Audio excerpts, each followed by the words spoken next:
Sales is nothing, sales is internal enthusiasm. Means आप एक product को कितना खरीदने में जो एक्साइटमेंट है वो सेम एक्साइटमेंट आपके सामने वाले कस्टमर में होना चाहिए। अगर नहीं है तो उसको आपको वैसा फील करवाना है, उसको बोलते हैं सेल्स इंथुजियाज्म। सेल्स दो चीजों से होती है, एक होता है प्रोडक्ट नॉलेज और दूसरा होता है प्रोडक्ट कन्विक्शन। प्रोडक्ट नॉलेज क्या है? प्रोडक्ट नॉलेज मीन्स आप उस प्रोडक्ट के ABCD सब जानते हो, और प्रोडक्ट कन्विक्शन क्या होता है कि आपको अपने प्रोडक्ट पे भरोसा हो। अगर आपको अपने प्रोडक्ट को विश्वास नहीं होगा तो आप सेल्स नहीं कर रहे, आप अपने कस्टमर को धोखा दे रहे हैं। तो प्रोडक्ट कन्विक्शन भी बहुत इंपॉर्टेंट है। आज हर इंसान कुछ ना कुछ बेच रहा है, एम्प्लॉय अपना टाइम और प्रोफेशनल लोग अपना टैलेंट। लेकिन दुख की बात यह है कि स्कूल में ये सब चीज पढ़ाई नहीं जा रहा है। स्कूल में जो पढ़ाई हो रहा है वो पूरा ही वेस्ट चला जा रहा है। स्कूल में आर्ट ऑफ सेल्स पढ़ाई नहीं किया जा रहा है। अगले कुछ मिनटों में मैं आपको सेल्स का ऐसी टेक्निक बताऊंगा कि आप उसके बादशाह बनने वाले हो।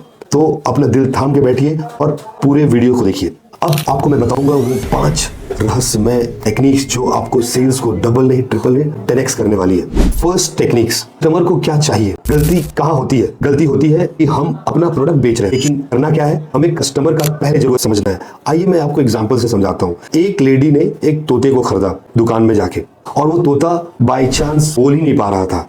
लेडी फिर से गई दुकान पे और पूछी कि भाई तोता नहीं बोल रहा है, तो उन्होंने बोला कि एक बड़े पिंजड़ा ले लो। फिर बोला कि तोता को रोज पानी पिलाओ। फिर बोला एक सीढ़ी ले लो। बट उसके बाद भी कुछ दिनों बाद तोता बोला नहीं। तो फिर वो तोता जब 1-2 महीना हो गया तो तोता मरने लगा। तो मरते समय तोता बोलता है कि इस दुकान में खाना मिलता है क्या? तो मोरल द स्टोरी ये था कि हमने कभी कस्टमर का जरूरत पूछा ही नहीं। हमने उसको झोला, उसको पिंजड़ा बेच रहा था, उससे कभी पता ही नहीं किया कि वो भूखा भी रह सकता है। तो आपको पहले कस्टमर को रिक्वायरमेंट को समझना है, अपना प्रोडक्ट बाद में। Step number 2, logic versus emotion. दिमाग नहीं दिल पकड़ो। लॉजिक से नहीं खरीदते लोग, इमोशन खरीदते हैं। अगर अपने कस्टमर के किसी इमोशन को आप अगर चेस कर रहे हो, ऑफ कोर्स वो कन्वर्ट होगा ही होगा। आपका प्रेजेंटेशन में इमोशन होना चाहिए, लॉजिक तो बाद में कोई भी लगा सकता है। तीसरा, लॉ ऑफ एवरेज। घबराओ मत। पहले जब 10 सेल्स ट्राई करोगे तो उसमें 1 होगा, उसके बाद कुछ दिन बाद 2 होगा, फिर कुछ दिन बाद 5 होगा, और फिर 10 में से 9 होगा। तो ये जो प्रैक्टिस करते करते बनेगा, ये एक दिन में नहीं होगा।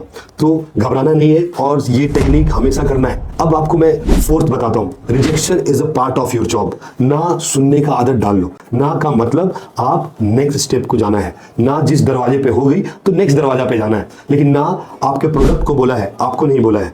तो ना सुनने का भी आदत डाल लो, क्योंकि ना बोलने का मतलब नेक्स्ट डोर। 5वां और फाइनल, नुकसान बताओ। लोग 2 ही वजह से आपका सामान खरीदेंगे। थोड़ा फियर ऑफ लॉस दिखाओ, सेल्स अपने आप क्लोज होगा। या तो उन्हें बहुत प्रॉफिट हो रहा होगा या उन्हें बहुत बड़ा लॉस हो रहा होगा। आप उन्हें ये मत बताओ कि प्रोडक्ट लेने से क्या होगा, उन्हें ये बताओ कि प्रोडक्ट नहीं लेने से क्या घाटा होगा। उन्हें नुकसान बताओ। तो दोस्तों, ये थे सेल्स के 5 महामंत्र।